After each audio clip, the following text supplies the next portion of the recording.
ఈరోజు ఆంధ్రప్రదేశ్కి తెలుగుదేశం పార్టీకి ఒకటి క్యాబినెట్, రెండోది సహాయ మంత్రిగా సెలెక్ట్ చేశారు సెంట్రల్ గవర్నమెంట్ మోడీ గారు.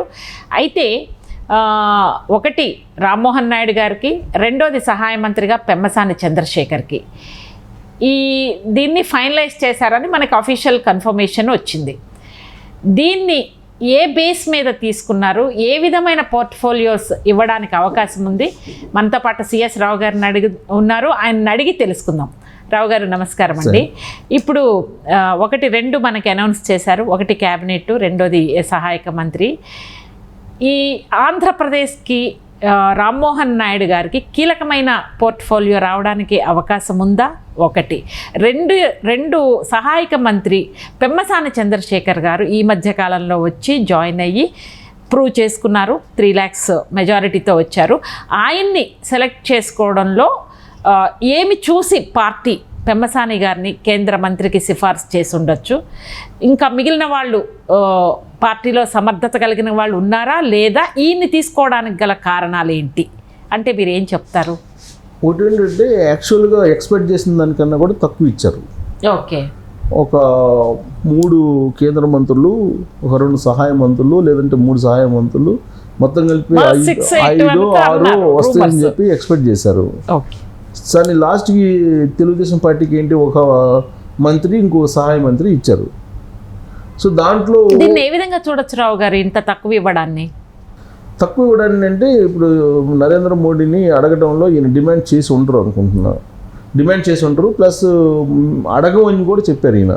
స్టేట్ కన్సర్న్స్ ఇంపార్టెంట్ అన్నారు. స్టేట్ రాష్ట్ర ప్రయోజనాలు నాకు ఇంపార్టెంట్, ఈ మినిస్టర్స్ కాదు అనేది ఒక పాయింట్. లోకేష్ కూడా అదే అన్నారు. బట్ నితీష్ కుమార్ ప్రపోజల్ పెట్టారు, గట్టిగానే నితీష్ కుమార్ ప్రపోజల్ పెట్టారు. ఆయనకి 12 మంది ఎంపీలు ఉన్నా కానీ ఆయనకి సహాయ మంత్రులు కానీ మినిస్టర్ కానీ ఇచ్చారు. ఓకే. ఒక మూమెంట్లో లోక్సభ స్పీకర్ పదవి కూడా అడిగారు. ఓకే. కానీ ఇక్కడ ఆంధ్రప్రదేశ్కి వచ్చేటప్పటికి మీకు తక్కువ ఇచ్చినట్టు అనుకోవాలి. ఇప్పుడు ఎందుకంటే ఆంధ్రప్రదేశ్లో చంద్రబాబు నాయుడు మీద డిపెండ్ అయ్యి ప్రభుత్వాన్ని ఏర్పాటు చేస్తూ కూడా తెలుగుదేశం పార్టీకి కేంద్ర మంత్రి పదవులు ఎక్కువగా ఇవ్వలేదు అనేది కొంచెం అది చంద్రబాబు నాయుడు గారు బస్ ఆయన అక్కడ మేనేజ్ చేయలేకపోయారా, లేదా డిమాండ్ చేయలేకపోయారా, లేదంటే స్టేట్కి ఫండింగ్ ఎక్కువ అడుగుతారా, ఇస్తారు అక్కడ కాంప్రమైజ్ అయితే అని చెప్పి అనుకున్నారా? మొత్తం మీద ఒక రకంగా ఇంకొక కేంద్ర మంత్రి పదవి అన్నా ఇచ్చుంటే బాగుండేది అనిపిస్తుంది. బహుశా భవిష్యత్తులో ఏమైనా ఇస్తారేమో. ప్రస్తుతానికైతే ఒక కేంద్ర మంత్రి, ఒక సహాయ మంత్రి. దాంట్లో కేంద్ర మంత్రిగా ఇప్పుడు రామ్మోహన్ నాయుడు. సో రామ్మోహన్ నాయుడు 3 సార్లు, మూడోసారి ఎంపీ అయ్యారు. కొంచెం అతనికి మల్టీ లింగ్విస్టిక్ టాలెంట్, ప్లస్ పార్లమెంట్లో కూడా బెస్ట్ పార్లమెంటేరియన్గా గుర్తింపు ఉంది, వాగ్దాటి ఉంది. నరేంద్ర మోడీకి కూడా ఇష్టమైనటువంటి యంగ్ ఎంపీగా పేరుంది అతనికి. సో కాబట్టి ఆయనకి ఇప్పుడు ఉన్న వాళ్ళలో గెలిచినటువంటి వాళ్ళల్లో సీనియర్గా 3వసారి గెలిచింది ఆయనే. సో కాబట్టి ఆయనకి కేంద్ర మంత్రి పదవి ఇచ్చారు. అన్ని ఈక్వేషన్స్ లో కలిసి ఆయనకి ఇచ్చారు. ఆయన బీసీ ప్లస్ సో అన్ని క్యాస్ట్ ఈక్వేషన్ ప్లస్ ప్రాంతం ఈక్వేషన్ ఉత్తరాంధ్ర. సో ఈ ఈక్వేషన్ అన్ని చూస్తే కనుక ఆయనకి రాజకీయ నేపథ్యము ఇవన్నీ చూస్తే కనుక ఆయనకి ఇవ్వడం అనేది వివాదం ఏం కాదు, వివాదరహితం అది. కరెక్ట్. ప్లస్ పెమ్మసానికి ఎందుకు ఇచ్చారు? పెమ్మసాని ఫస్ట్ టైం కదా అసలు ఎన్ఆర్ఐ, కొత్తగా వచ్చారు. మరి ఆయనకి ఎందుకు ఇచ్చారు అని అంటే ఇప్పుడు గెలిచినటువంటి ఎంపీల్లో ఎవరు సీనియర్స్ లేరు, ఆల్మోస్ట్ అందరూ ఫ్రెషర్సే. విజయవాడ తీసుకున్నా, మీరు ఎక్కడ ఏది తీసుకున్నా, చిన్ని తీసుకున్నా కొత్త, భరత్ తీసుకున్నా కొత్త, వీళ్ళందరూ విజయనగరం తీసుకున్నా, ఎక్కడ తీసుకున్నా కానీ అందరూ ఫ్రెషర్సే, సీనియర్స్ ఏం కాదు. ఇతన్ని సెలెక్ట్ చేశారు. అలాగే వేమిరెడ్డి ప్రభాకర్ రెడ్డి, ఆయనకు వస్తుంది అనుకున్నారు. అంటే యాక్చువల్గా ఆయనకు ఇంకోటి ఇస్తుంటే ఆయనకు వస్తుంది అనుకున్నారు, బట్ ఆయనకి లేదు. బహుశా ఆయనకి ఏదన్నా సహాయ మంత్రి ఇవ్వచ్చు నేను అనుకోవటం మా సమీప భవిష్యత్తులోనే. సో పెమ్మసాన్ని ఎందుకు ఉన్నాళ్ళల్లో పెమ్మసాన్ని ఎందుకు క్రైటీరియాగా తీసుకున్నారు అని అంటే కనుక ఆయన నేపథ్యం తీసుకుంటే చాలా కష్టపడి ఆయన రావడం జరిగింది. చాలా మధ్యతరగతి ఫ్యామిలీ నుంచే వచ్చారు, చదువుకోవడం కూడా. డాక్టరు అంటే అదొక్కటే కొలమానం అంటారా?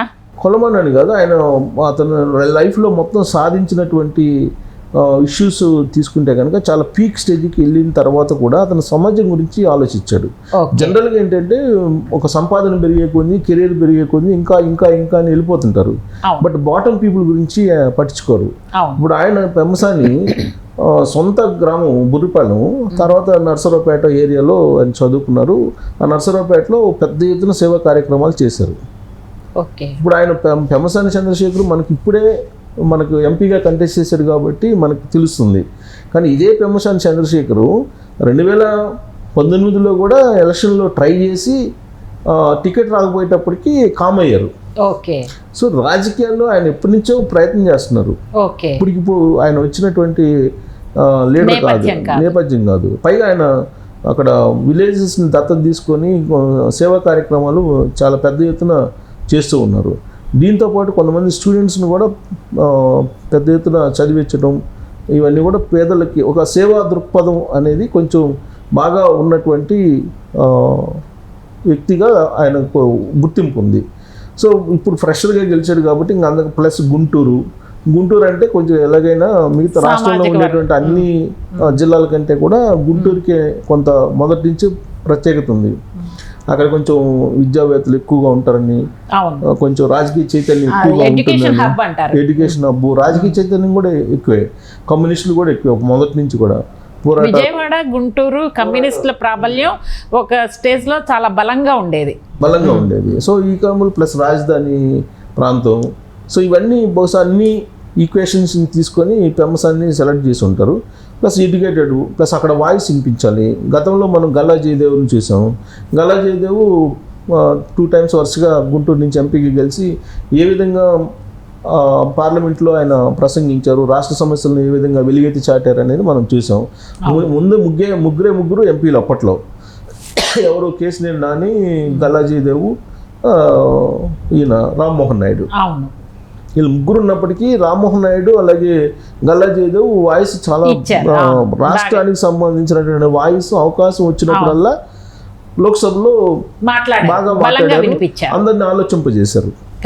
నరేంద్ర మోడీ కూడా ఒకనొక సమయంలో ఏంటి వీళ్ళు అన్నట్టుగా ఫీల్ అయ్యారు. ఆయన మిస్టర్ మోడీ అన్నప్పుడు బాగా ఆయన ఫీల్ అయిపోయారు అనేది కూడా అనిపించింది. సో కాబట్టి ఉన్నది ముగ్గురైనా కానీ చాలా బాగా పోరాడారు. సో ఇప్పుడు గల్లా జయదేవ్ లేరు. గల్లా జయదేవ్ ఆయన రాజకీయాల నుంచి విరమించుకున్నారు కాబట్టి ఆ ప్లేస్లో జగన్ ప్రభావం తోటి ఆ ప్లేస్లో ఇప్పుడు పెమ్మసాని వచ్చారు.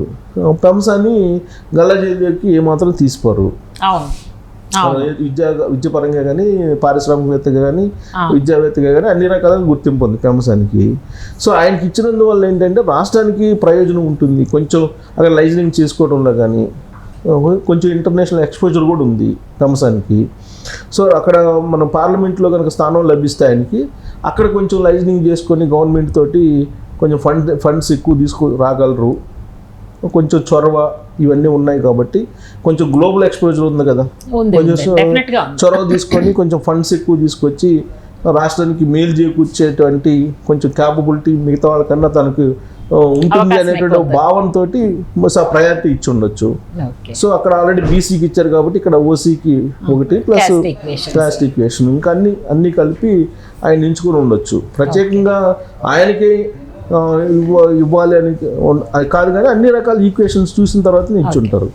ఇదండి సామాజిక సమీకరణలు చూసిన తర్వాత రామ్మోహన్ నాయుడు గారు ఎక్స్పీరియన్స్డ్ పాలిటీషియన్, చిన్న వయసులోనే సో ఆయనకి క్యాబినెట్ దక్కింది. అలాగే పెమ్మసాని గారు ఆయన గత కొన్ని సంవత్సరాలుగా ఆ ఏరియాలో దత్తత తీసుకోవడం కావచ్చు, లేకపోతే అక్కడ సేవా కార్యక్రమాలు చేయడం, ఎప్పటి నుంచో ప్రజా జీవితంలో అంత ఉన్నత స్థానానికి వెళ్ళినా కూడా గ్రౌండ్ లెవెల్లో ప్రజలకి సేవ చేయాలి అనే ఒక సదుద్దేశంతో అమెరికా నుంచి వచ్చి ఇక్కడ సెటిల్ అయ్యి ఆయన ప్రజా సమస్యల పట్ల అవగాహన ఉన్న వ్యక్తిగా అధికారం ఇస్తే కనుక ఆయన డెఫినెట్గా పార్లమెంట్లో గళం వినిపించి ఆంధ్రప్రదేశ్లో డెవలప్ అవ్వడానికి ఉపయోగపడతారని అన్ని సమీకరణలతోనే ఆలోచించి రికమెండ్ చేసి ఉండడానికి అవకాశం ఉంది అని సిఎస్ రావు గారు ఎక్స్ప్లెయిన్ చేశారు.